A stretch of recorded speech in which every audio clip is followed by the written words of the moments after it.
Hello అండి, నమస్తే అందరికీ. చూడండి, ఇప్పుడు తోటకూర కోసుకున్నానండి. మా తోటలో పీక్కున్నాను. చూసారా ఎంత బాగుందో తోటకూర.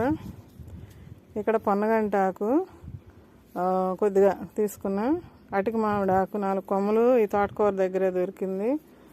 ఇది కూడా గంగపాయలాకు కూడా అందులోనే దొరికింది. ఇంకా ఉంది అక్కడక్కడ తిరిగి కొయ్యలేక 12 అయిందండి ఇప్పుడు టైము. వాటర్ ఇద్దామని చెప్పి పైకి వచ్చా. వాటర్ ఇచ్చాను. ఇంకా అటు పక్కన టబ్బుల్లో ఉంటే పీక్కొచ్చుకున్నాను. ఇప్పుడు పులుసు కూర చేసుకోవాలి, వంట చేసుకోవాలి. నేను వెళ్ళి పీకి కట్ చేసా. ఇవన్నీ కూడా మనం వేస్ట్ పోనేము. ఇక్కడ ఇట్లాగా దీంట్లో వేసేస్తాను కంపోస్ట్లో. అది మనకి కంపోస్ట్ అవుతూ ఉంటుంది. ఎవరైనా కొంచెం ఆకుకూరల వరకైనా పెంచుకోండి. ఇట్లాంటి టబ్బులైనా తెచ్చుకొని 50 రూపాయల టబ్బులు తెచ్చుకొని కొద్దిగా మట్టి, కిచెన్ వేస్ట్, తొక్కలు మట్టిలో కలిపి పక్కన పెట్టుకుంటే అది కంపోస్ట్గా మారిద్ది.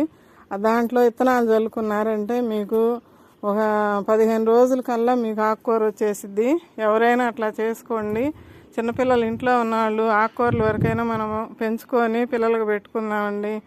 ఓకే అండి, నా వీడియో నచ్చితే, నా మాటలు నచ్చితే ఒక లైక్ చేసి, షేర్ చేసి, సబ్స్క్రైబ్ చేసుకోండి. ఓకే అండి, బాయ్ అండి, ఉంటానండి.